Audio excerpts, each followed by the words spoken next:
의사랑 결혼하려면 열쇠 3개를 준비해야 한다, 이런 얘기 들어본 적 있으신지요? 만약 그렇다면 여러분들은 나이가 조금 있으신 겁니다. 지금보다 의사 수가 훨씬 적고 벌이가 참 좋았을 때 부러운 듯이 풍자하듯이 그렇게 나왔던 얘기이긴 하죠. 요즘 세상에 이런 거 요구했다가는 바로 각종 게시판에 다 도배가 될 겁니다.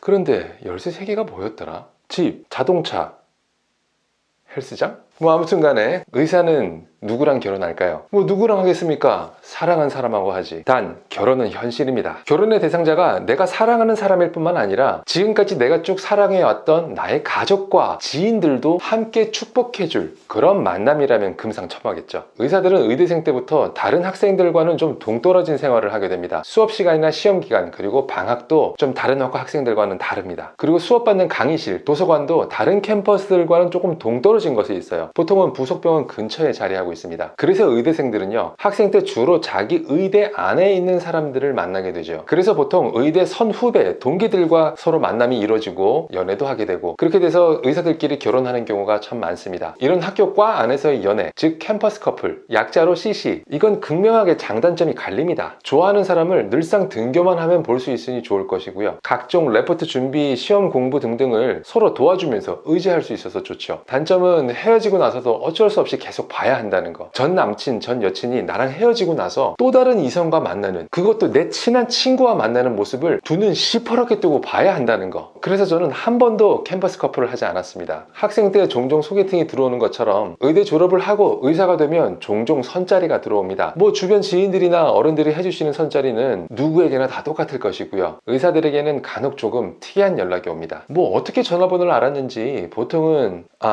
방배동 최 여사라고 합니다 하고 본인을 소개하면서 재력이 엄청난 집안에 정말 좋은 처자가 있는데 한번 만나보시겠느냐 하면서 제안이 들어오죠. 정말로 열쇠 3개를 줄 듯한 그런 뉘앙스로 말이죠. 뭐 요즘에도 이런 중매 전문가분들이 활동하고 계신지는 잘 모르겠습니다. 하지만 예전 당시 저 때만 해도 SNS라고는 싸이월드밖에 없던 시절이라서 그래서 가능하지 않았을까라고 생각이 듭니다. 전 제 와이프를 방송에서 만났습니다. 2016년도에 KBS에서 방영을 했던 박경림, 박수홍 씨가 진행하던 좋은 사람 소개시켜줘라는 프로그램이 있었어요. 일반인 남녀가 3대3 정도로 나와서 공개적으로 미팅을 하는 그런 프로그램이었죠. 이 프로그램이 정말 좋은 일을 많이 했습니다. 박경림 씨도 이 프로그램의 출연자와 결혼을 했고요, 작가, PD들도 이 출연자들과 결혼을 많이 했다고 하네요. 물론 출연자들끼리도 서로 많은 결혼이 이루어졌고요. 아무튼 제가 레지던트 때 이 프로그램에 출연하기로 결정이 됐는데 정작 저는 그 프로그램을 한 번도 본 적이 없었던 겁니다. 그래서 무슨 프로그램이지 하고 딱 봤는데 그때 바로 출연했던 여자분 중에 하나가 지금의 제 와이프입니다.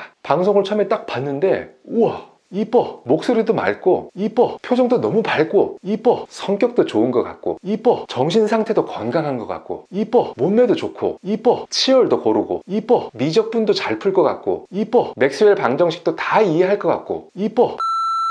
그런 미팅 프로그램에 출연하고 나면 여러 회차의 출연자들이 따로 모여서 뒤풀이를 한다라는 이야기를 들은 적이 있었습니다. 와, 그래서 나도 저기에 출연하면 저 여자를 직접 볼 수 있겠구나 하고 기대를 했었더랬죠. 하지만 그게 그렇게 쉽지는 않았었습니다. 와이프가 워낙 이쁘고 성격도 시원시원해서 당시에 다른 남자 출연자들에게도 정말로 인기가 많았거든요. 그래서 저는 정말 여러 수컷들 사이에서 치열한 경쟁을 해야 했습니다. 정말 수많은 혈투 끝에 결국 결혼에 성공을 했고요. 그리고 결혼 전에는 전혀 알지 못했던 와이프의 엄청난 비밀을 알게 되었죠.